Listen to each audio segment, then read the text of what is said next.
Muy bien, pues vamos a entrar, habiendo pasado ya los niños directamente hoy se celebra a los cumpleañeros, entonces tienen una celebración especial allá en Amistad Kids.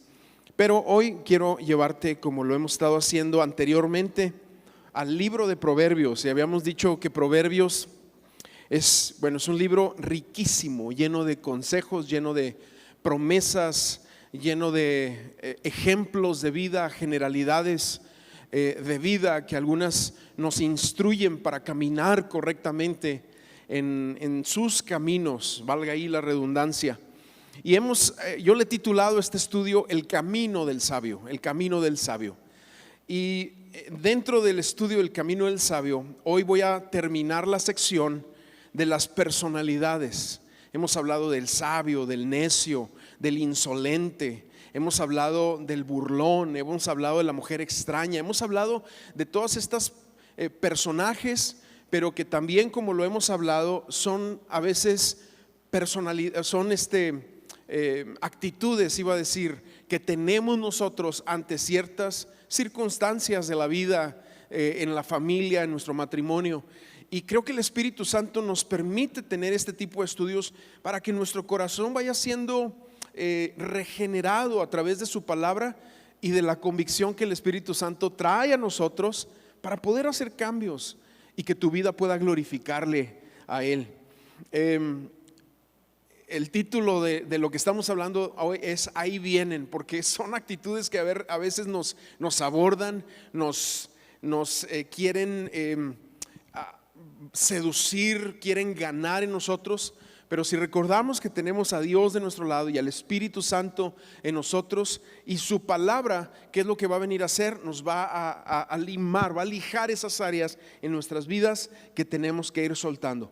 Como fundamento, hemos dicho que como una base, ¿verdad? Hemos hablado que Jesucristo es la sabiduría de Dios, eso nos lo dice Corintios. Como base de este estudio que estamos haciendo, nos vamos un poco también al Nuevo Testamento, porque Colosenses dice que en Cristo están escondidos todos los tesoros de la sabiduría y del entendimiento.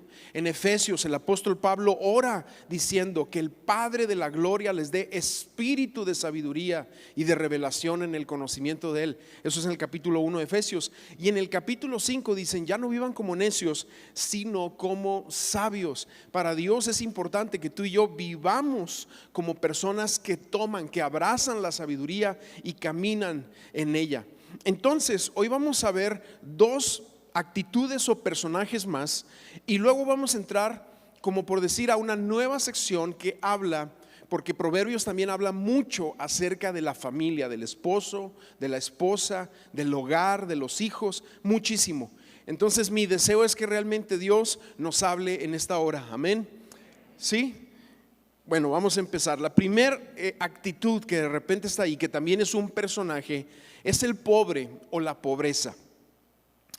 La pobreza u opresión entraban o seguían a Israel. Esto estaba directamente relacionado con Israel, como un síntoma de alejarse de sus leyes y de sus mandamientos. La idolatría y la corrupción abrazaban el corazón de la nación y se llenaban de pobreza. Actualmente la pobreza es un síntoma de corrupción, de decadencia y de injusticia en las naciones. Cuando tú ves una nación corrupta, vas viendo que la pobreza va abrazando los cimientos de esa sociedad. Y los proverbios realmente nos dan muchas versículos que nos hablan de esto, porque también pueden ser a veces actitudes que nosotros tenemos de pobreza ante ciertas circunstancias. Empiezo leyendo porque hay que entender algunas cosas y voy a tratar de explicar esto. Pero algunas personas simplemente son pobres porque no les gusta trabajar.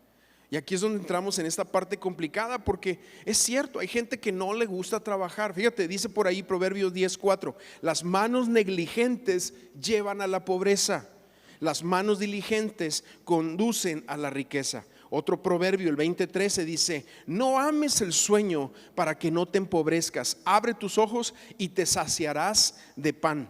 porque esa es una realidad. Otra de las cosas que permite o atrae la pobreza es amar los placeres o deleitarse en borracheras. Eso lo dice aquí Proverbios también 21:17. Si amas los placeres, acabarás en la pobreza. El gusto por el vino y por los perfumes no te harán rico. Enseñar a tus hijos, o no enseñar, mejor dicho, a tus hijos a trabajar y a producir, porque son cosas importantes, les puede hacer a ellos entrar en un círculo de pobreza también. Dice por ahí la palabra en el 13:18: quien desdeña el consejo acaba pobre y avergonzado. Y aquí te habla obviamente de un hijo que no aceptó el consejo para trabajar, para aplicarse en aprender a producir. Esto es importante verlo también. Dice, pobre y avergonzado. Quien acepta la corrección es objeto de honra. Otra de las cosas que puede atraer la pobreza o nos puede empobrecer es entrar en deudas innecesarias. Fíjate cómo lo dice Proverbios 21:5: los pensamientos del diligente ciertamente tienden a la abundancia, mas todo el que se apresura alocadamente de cierto va a la pobreza. Ahora, estas son obviamente actitudes que muchas veces podemos tener ante circunstancias y estamos a tiempo, en rumbo de corregir para que esto no venga a tocar a nuestra puerta. Pero hay otras situaciones, hay otros eventos que a veces están fuera de control. Por ejemplo, migraciones, enfermedades, ahorita hablábamos, corrupción, injusticia, violencia en algunas naciones. Eso puede llevar a la pobreza. Desastres, decía ya, injusticia, ser víctimas de ciertas situaciones. Lo que está pasando ahorita en Ucrania, ellos no lo pidieron, simplemente son cosas que están pasando. Ahorita son rumores, ¿verdad?, de guerra y algunos pequeños enfrentamientos todavía. Sin embargo, todo ese tipo de cosas también son realidad de la pobreza. Y a esos pobres, a este tipo de situaciones, especialmente o primordialmente, Dios quiere que tú y yo como iglesia estemos conectados para ayudar. No tanto al flojo, no tanto al que no quiere trabajar, sino a personas que han atravesado por este tipo de cosas. Pero aún así, el corazón de la iglesia necesita ser misericordioso ante cualquier tipo de situación de pobreza, porque oprimir a los pobres es algo que ofende directamente al Señor. Lo dice ahí en Proverbios 14:31. Fíjate cómo dice: oprimir al pobre es afrentar al Creador. Tener misericordia del pobre es honrar a Dios. Otro proverbio nos dice que ayudar al pobre es invertir en el Señor. Dice el 19:17: dar algo al pobre es dárselo al Señor. El Señor sabe pagar bien, dice, el bien que se hace. Porque esa es la realidad de nuestro Dios, de nuestro Señor. Aún en Mateo 25, recuerda que Mateo 24 y 25 son pasajes que hablan de los últimos tiempos, escatológicos. Así, ese es el término que tenemos que entender. Y ese pasaje en Mateo 25, versículo 21, hablando de una iglesia que entiende esto, y en ese ejemplo que nos da Jesús, dice: por cuanto me diste agua, por cuanto me visitaste cuando estaba en la cárcel.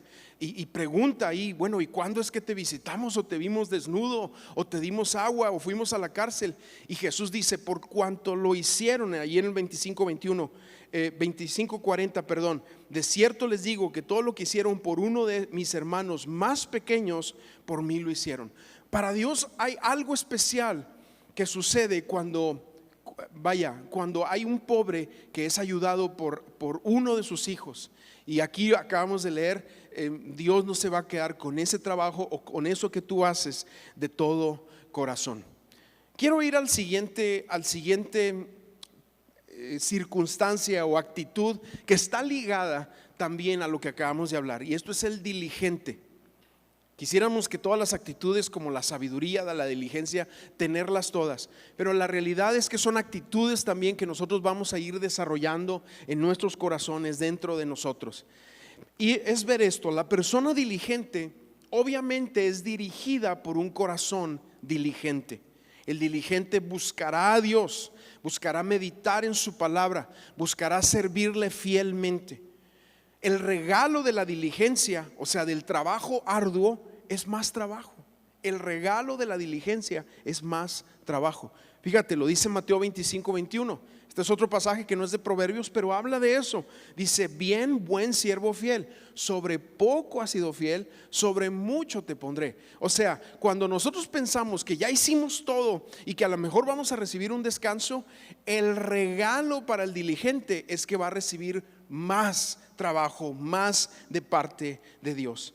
Entonces, esa es una de las bendiciones de ser diligente en tus labores. También es desarrollar un carácter confiable. Las personas diligentes son confiables porque se han mostrado constantes en su trabajo. Ahí el Proverbio 22:29 dice: cuando veas a alguien que hace bien su trabajo, no lo verás entre gente de baja condición, sino que estará en presencia de reyes. Porque esa es una realidad. Las personas en autoridad normalmente se van a fijar en personas que son buenas en su trabajo, y no nada más en esa actitud de ser eficiente en el sentido mental o en el sentido, ¿cómo explicarlo?, de tus habilidades, sino también en carácter, en una constancia, especialmente las cosas que tienen que ver con ministerio, con cosas de ese tipo. Es importante entenderlo. Y la Biblia nos da muchos ejemplos de personajes que fueron diligentes en su trabajo y, no importando la condición, fueron creciendo,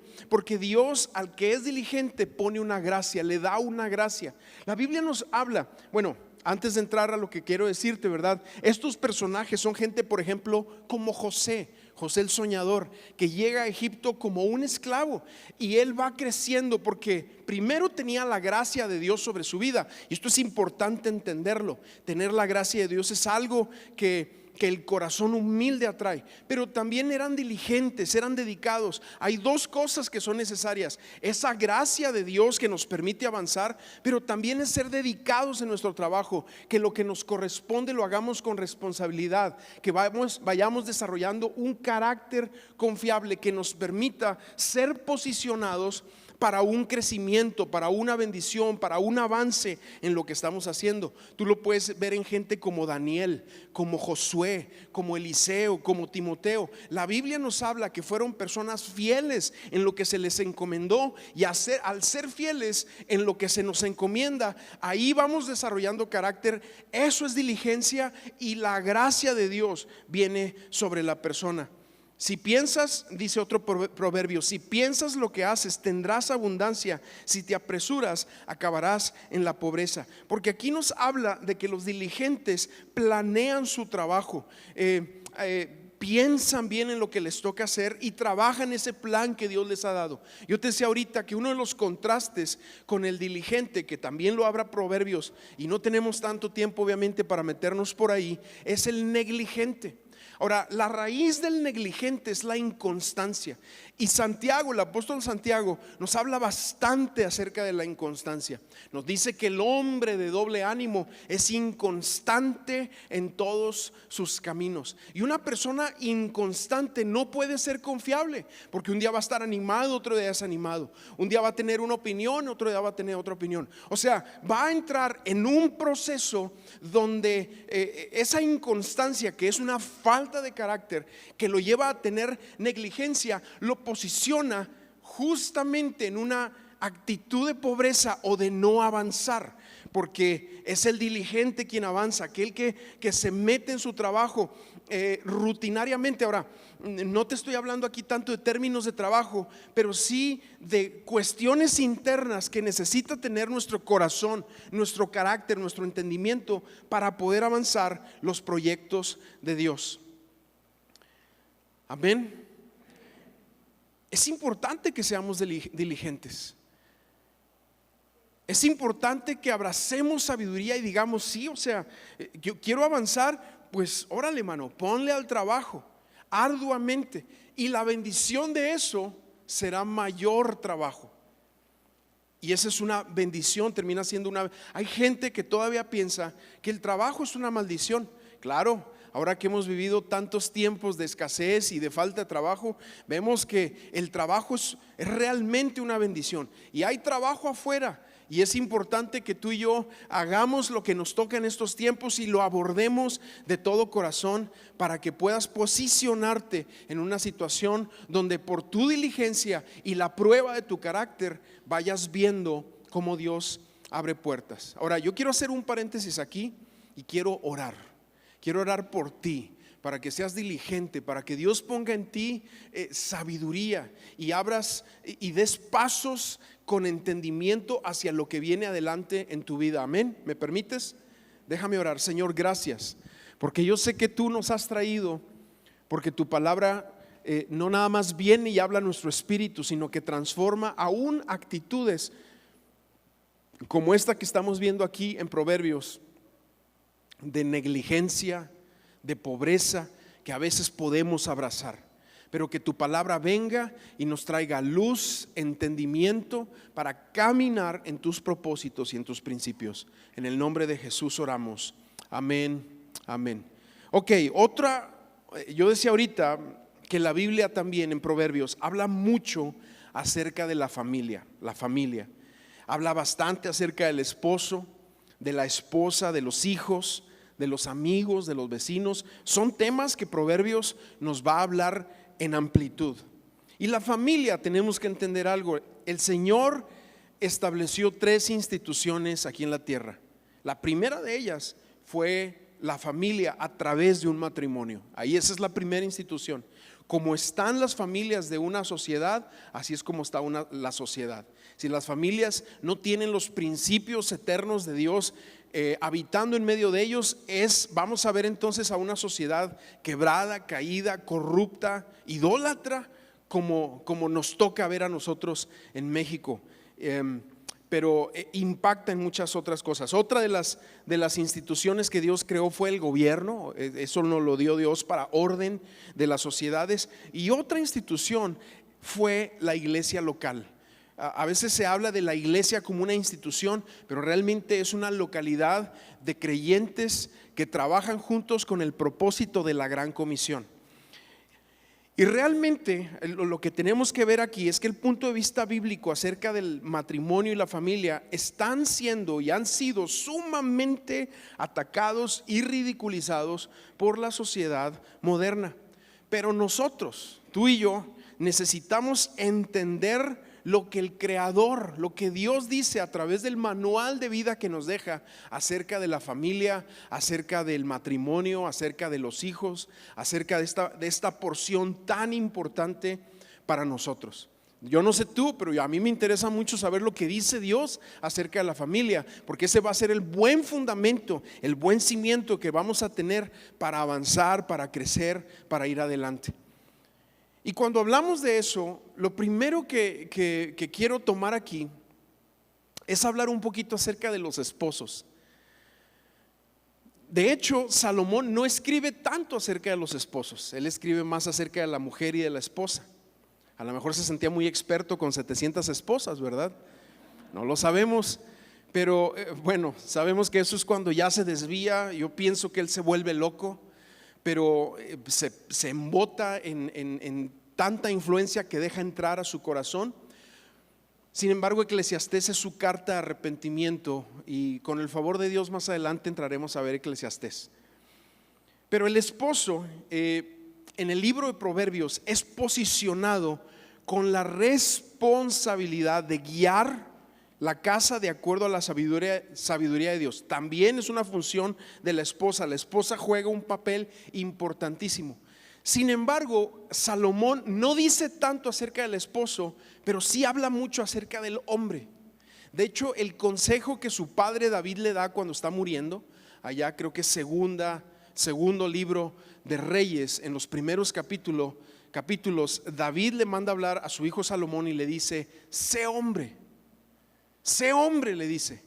Y luego pareciera como que la definición de ser hombre va a ser algo muy complicado, pero David le dice: sé hombre, amando a Dios con todo tu corazón y amando su palabra con todo tu corazón. Y ahí se define la verdadera hombría. Cuando nosotros abordamos nuestra espiritualidad como hombres de todo corazón y buscamos que la palabra de Dios sea el centro de lo que somos. Si somos buenos hombres, vamos a ser buenos esposos. Por eso Salomón se enfoca mucho en hablar al hombre y no tanto al esposo. Pero lo que sí le dice al esposo, y esto es mega importante, es que tiene que valorar, ¿sí? Tiene que valorar, o vaya, el valor de su matrimonio está en la honra que le da a su esposa. Fíjate cómo le dice a los hombres, al esposo en este caso. Dice: casas y riqueza, herencia paterna; mujer prudente, herencia del Señor. Ándale.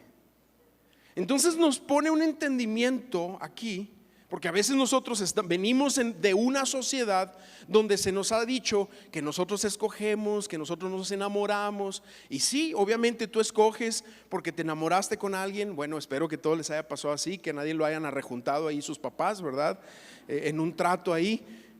Eso sé que no pasa en nuestra sociedad. Sin embargo, aunque pensamos eso, fíjate bien, en el momento que hay ese acuerdo de dos corazones que se están casando y viene la bendición de parte del pastor o la bendición delante de Dios en una oración para quedar unidos como matrimonio, ahí pasa algo misterioso. En realidad no es que nosotros escogimos, es que el Señor nos dio a nuestra esposa.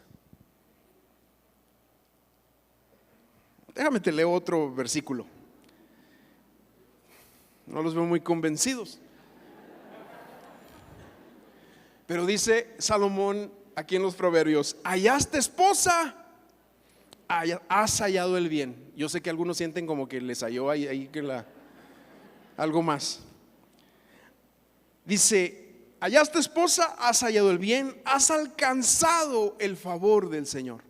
Y yo te digo, algunos se sienten como que, híjole, pues, Señor, me echaste más bien otra cosa. Favor, como que no lo siento así mucho. Pero el matrimonio donde el esposo reconoce la bondad de Dios por haberle dado a su esposa es un matrimonio muy bendecido. A diferencia de la mujer es distinto. La mujer, su actitud es una respuesta a la actitud del hombre en el matrimonio. Es el hombre que pone el nivel espiritual de la casa. Es el hombre el que pone el nivel anímico de la casa. Es el hombre a quien Dios le ha otorgado el privilegio de ser sacerdote, de ser líder del hogar. Y cuando el hombre entiende eso, honrando a su esposa, diciendo: gracias por la esposa que me diste. Yo pensé que la había escogido, pero ahora entiendo que tú me la diste. ¿Siguen serios,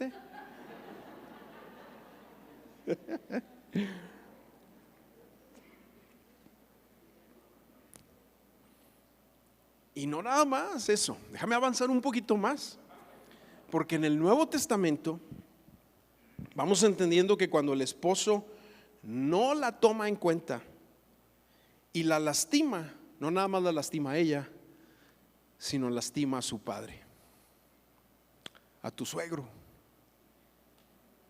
a tu Dios.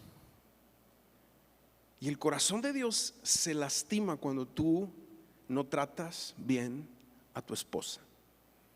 Ahora, primera de Pedro 3:7, esto lo dice el apóstol Pedro en su epístola, y nos abre, es otra de esas escrituras que te abre el entendimiento para poder captar lo que hay en el corazón de Dios. Fíjate, dice: vosotros maridos. A ver, ¿cuántos esposos hay aquí? Mira, algunos levantaron la mano rápido y orgullosamente, y otros así como que pero ahí va para todo. Dice: maridos, igualmente vivid con ellas sabiamente. Otra vez, sabiduría, dando honor a la mujer como a vaso más frágil. Ahora, esto no habla que aquí Pedro no está siendo machista o antifeminista y todos estos conceptos también modernos, etcétera. Hay todo un rollo por ahí. Pedro lo que está diciendo es que los hombres en su posición espiritual deben tratar a sus esposas con más cuidado. Ella no es como tú. Hay que tratarla como a vaso más frágil. No está diciendo que ella sea más débil. porque ninguno de nosotros podría traer a un huerco, como decimos por ahí, 9 meses en la panza. Vaya que tienen resistencia, vaya, no está diciendo que son más débiles, pero sí está diciendo que en la relación esposo y esposa, ella se tiene que tratar con más fragilidad. Ahora, dice aquí, más frágil, como coherederas de la gracia de la vida. O sea, lo que está diciendo ahí es, recuerda que también su padre, su Dios es tu Dios y te la vas a ver con Él. Y termina así con broche de oro. Dice, trátala así, para que vuestras oraciones no tengan estorbo. Ahora me voy a regresar un poquito. Muchas de las ocasiones por las cuales nos sentimos frustrados, muchas de las razones por las cuales no se nos abren puertas, muchas de las razones por las cuales atraemos actitudes de pobreza, de negligencia, empiezan en que no estamos dando a nuestra esposa honor, la estamos tratando mal, somos duros con ella, somos hoscos en nuestra manera de hablar, en nuestra manera de tratarla. Somos de esa forma. ¿Y qué pasa? Es como que Dios dice, espérate. Ahí vienes con tus oracioncitas, ¿verdad? Bendíceme. Ya ves cómo somos los hombres, ¿no?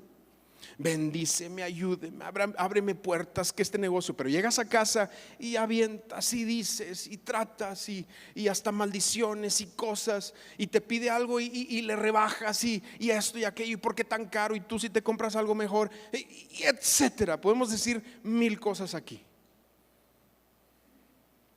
Pero esa actitud que hace,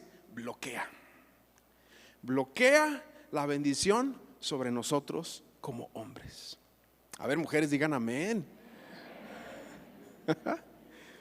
Dale un codazo ahí al varón.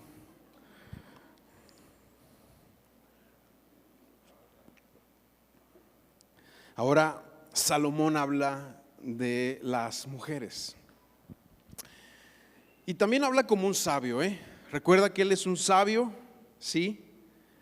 Y usa bastantes versículos para hablar de las mujeres. Yo mencioné algunas características, porque si la mujer camina con el Señor, será una edificadora de su hogar. Si deshonra la sabiduría, destruirá su hogar. Fíjate cómo dice 14:1: la mujer sabia edifica su casa, mas la necia con sus propias manos la derriba. Otra realidad: la mujer o es corona del varón o es cáncer en el varón. Ay, jole, ¿por qué dices eso? Fíjate cómo dice este versículo, me encanta. La mujer noble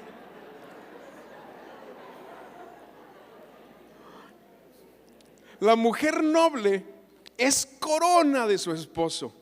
La malvada es como carcoma en sus huesos. Uy, dijérelo, ¿verdad? También Salomón dice, y lo dice en 2 ocasiones, que se requiere más que belleza. Lo dice en Proverbios 31 y ahorita lo vamos a ver, pero también lo dice aquí en el 11:22. La mujer bella pero fatua es como argolla de oro en el hocico de un cerdo. ¿Qué imágenes te pone, verdad? Otro proverbio dice, el 19:13: la mujer contenciosa es gotera constante. 21:9: es mejor vivir en la azotea de la casa que compartir la casa con una esposa agresiva. Wow. Ahora tú dirás, no, pues qué machista, es que es un hombre de antes, era muy machista. Pero fíjate, vamos a ver algo que Salomón hace que es precioso. De hecho, en la Biblia solo existen 2 acrósticos. Tú sabes lo que es un acróstico, ¿verdad? Cuando se toma una palabra y de cada una de las letras se saca un significado. Pues en la Biblia solamente hay 2 acrósticos. Uno es el Salmo 119, que es un acróstico del abecedario hebreo. El abecedario hebreo tiene 22 letras y cada una de las letras tiene 8 versículos como un elogio a la palabra de Dios. Pues el segundo elogio que existe en la Biblia es hacia la mujer. en Proverbios 31, cuando nos habla de la mujer virtuosa, no virtual. Si existe, si es posible, mujeres, si es posible la mujer virtuosa. Y dice aquí, porque es del versículo 10 al 31, que son 22 versículos, de la alfa a la omega, es un acróstico elogiando a la mujer virtuosa. Y yo saco algunas características que son importantes, que yo sé que muchas de ustedes las están viviendo. Primera, no tiene miedo a trabajar. Versículo 13, trabaja con sus manos. El versículo 24 nos dice que es una buena negociante. Es generosa. Número 2, versículo 20 dice, sabe ayudar a los pobres y tender la mano a los menesterosos. Tercer característica que yo encuentro, tiene confianza en el porvenir, en lo que viene, en el día de mañana, sabe que Dios está con ella. Versículo 25 dice, se reviste de fuerza y de honra, no le preocupa lo que puede venir. Número 4, es maestra de sabiduría, habla siempre con sabiduría. Versículo 26, y su lengua se rige por la ley del amor. Aquí está hablando de una mujer llena del Espíritu Santo. Número 5, atenta en supervisar el estado de su hogar. Dice el versículo 27, siempre atenta a la marcha de su hogar, nunca come un pan que no se haya ganado. Número 6, es digna de alabanza. Versículo 28, sus hijos se levantan y la llaman dichosa, también su esposo la congratula. Número 7, es una mujer que teme al Señor. Versículo 30 dice, esta es la segunda vez que habla acerca de la belleza. Y ahora Salomón dice, la belleza es engañosa y hueca la hermosura, pero la mujer que teme al Señor será alabada. Y número 8 dice, su vida es un testimonio para otros. Versículo 31, reconózcanle lo que ha hecho con sus manos, sea alabada ante todos por sus logros. Wow, qué bonito describe Salomón a la mujer. Déjenme hacer otra oración antes de terminar, porque quiero orar ahora por las mujeres. Vinimos a orar, ¿verdad? ¿No? A ver, pónganse de pie todas las mujeres, pónganse de pie.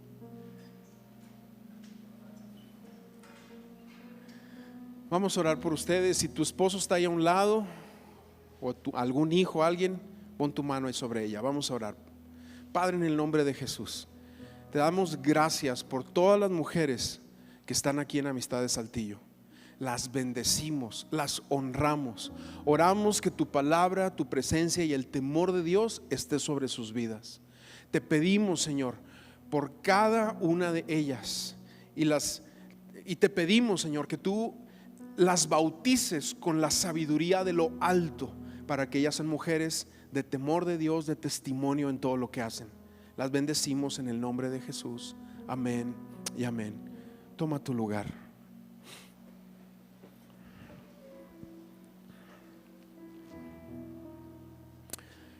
Y mira, ya estamos casi por terminar, pero a lo mejor tú eres mujer y no te sientes así.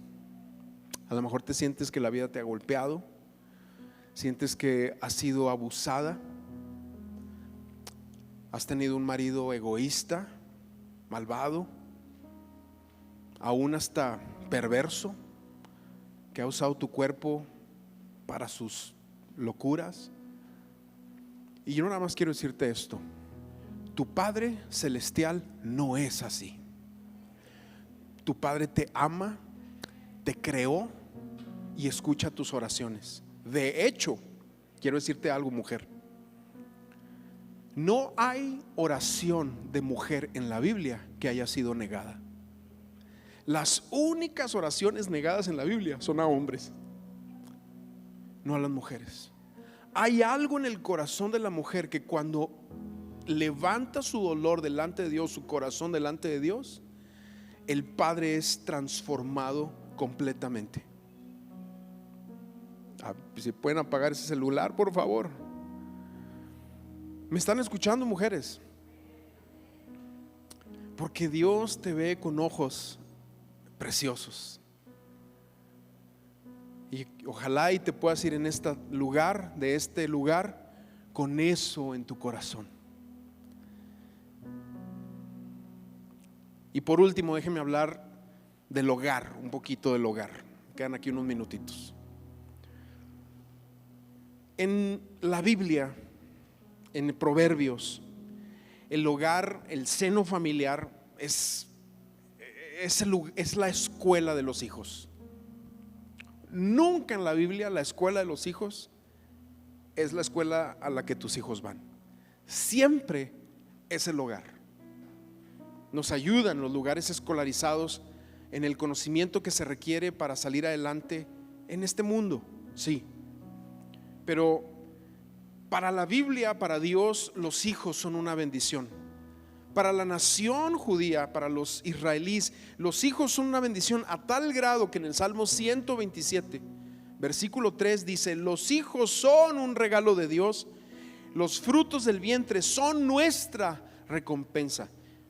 Y hay otros pasajes que dice: dichoso el hombre que se llenó su aljaba de ellos. Muy distinto al pensamiento actual, ¿verdad? De los hijos te van a estorbar en tu progreso, en tu avance, en tus planes, en tus proyectos. Cuidado con esos pensamientos, porque si vemos el pensamiento de Dios y de su palabra, es distinto. Los hijos no son obstáculos, son oportunidades.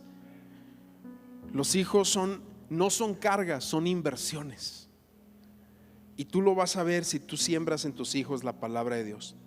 Pero hay 3 cosas que debe proveer el hogar para nuestros hijos, además de las necesidades básicas que conocemos todos, de comida, de vestido, de educación, obviamente de amor, aceptación, comunicación. Hay 3 cosas que el seno familiar debe de ofrecer. Primero de ellos es ejemplo. La primera cosa que tiene que ofrecer es ejemplo.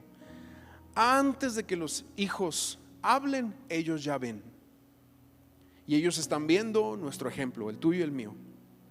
A veces tenemos esa mentalidad: no, envíalos a la escuela dominical. ¿Pues para qué? Pues para ver si me les ayudan. Envíalos a los adolescentes y a los jóvenes para a ver si se aliviana.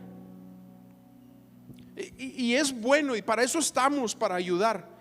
Pero el ejemplo proviene de la casa. El ejemplo es la mejor escuela, y la casa es el mejor ejemplo de todos. Proverbios 27 dice: el hombre justo no se aparte de su integridad.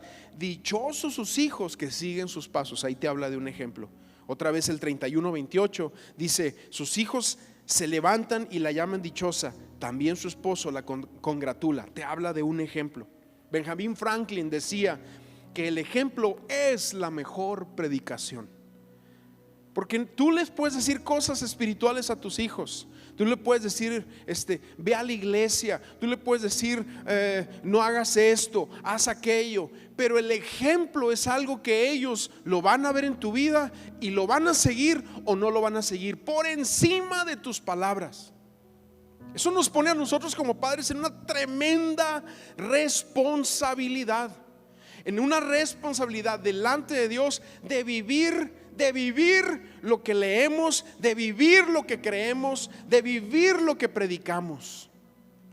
Eso nos mete a nosotros en una tremenda responsabilidad delante de Dios, el saber que tenemos no una congregación que nos ve, sino hijos que nos observan. ¿Por qué? Porque sobre ellos será el impacto de si estamos o no caminando honestamente delante de Dios. Terrible cuando en los hogares el papá celebra las tonterías de los hijos, que anda el niño ahí de maldiciendo y el papá, ya lo viste. Híjole, mano, una disculpa, pero eso es necio, negligente, como todas las características que acabamos de ver.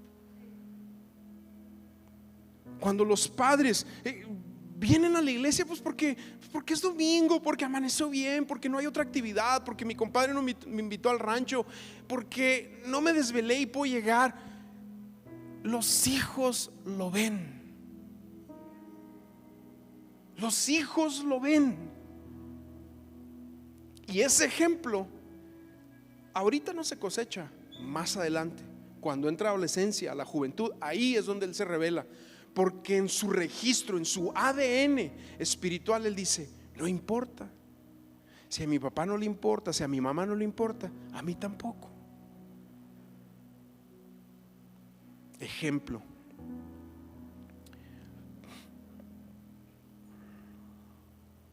Dice: el temor de Dios infunde plena confianza y da esperanza a nuestros hijos. ¿Qué versículo?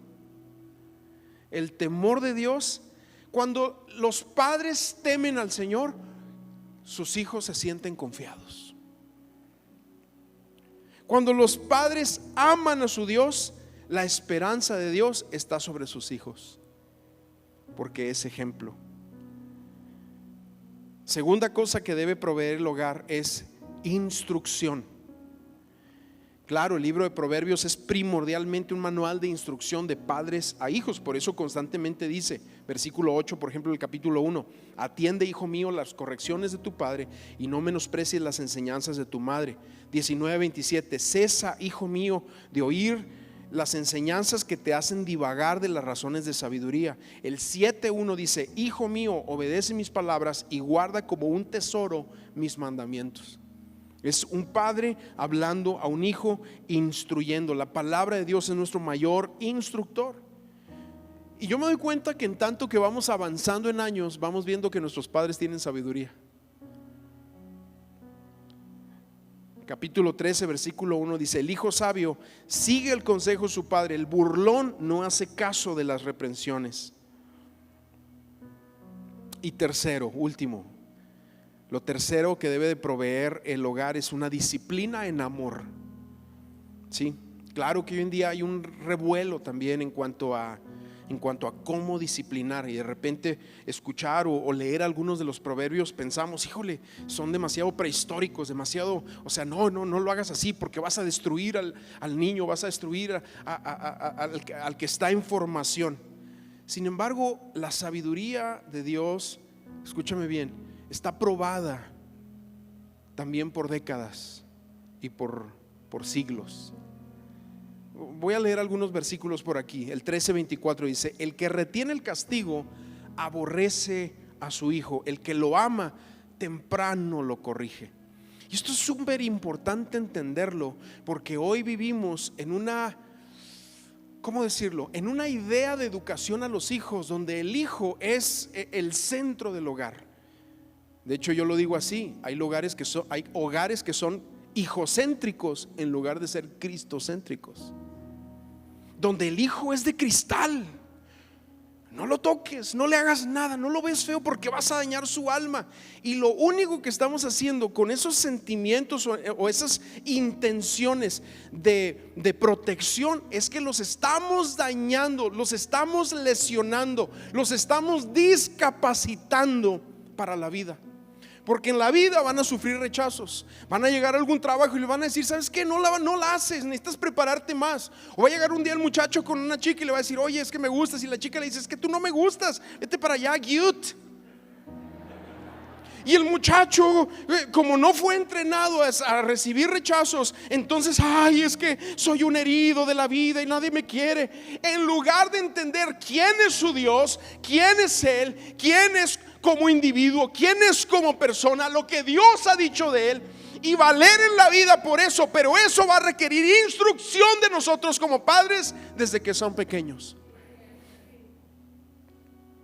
Cuando somos demasiado protectores y no les toca, y los niños de cristal, así que no se caiga porque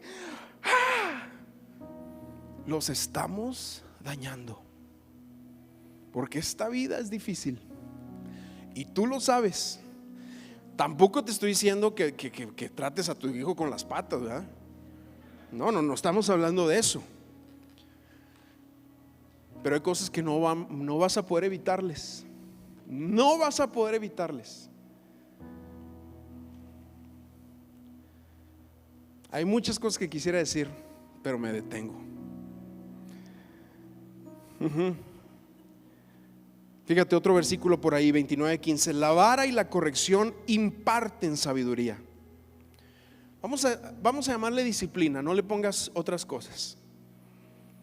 pero el hijo consentido avergüenza a su madre.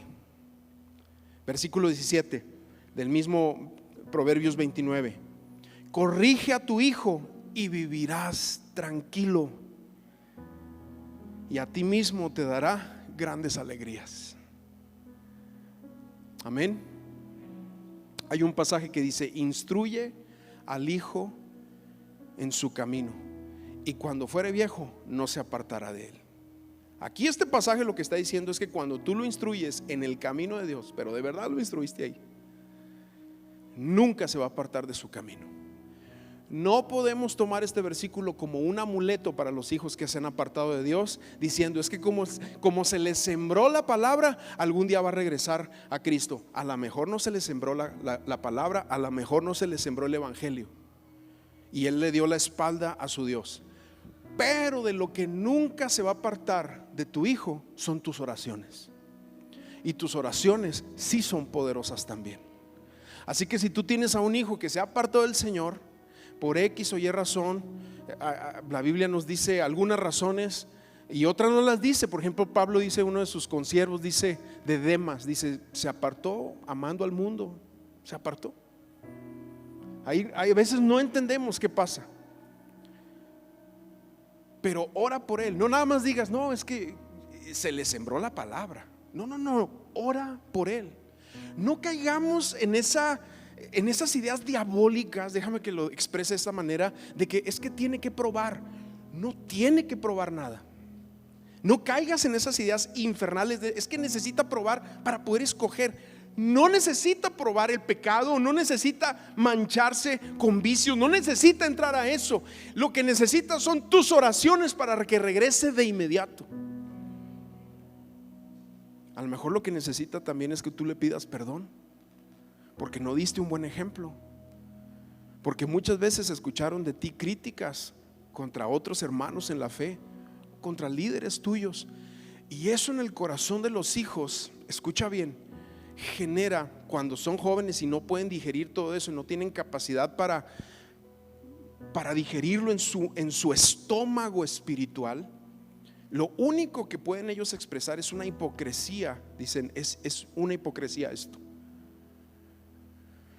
Y a lo mejor lo que necesitan es que tú pidas perdón y tú le digas, hijo, yo hablé mal, yo hice esto, hice aquello, y seguir orando por él o por ella. Amén. Vamos a ponernos de pie ahí donde estamos.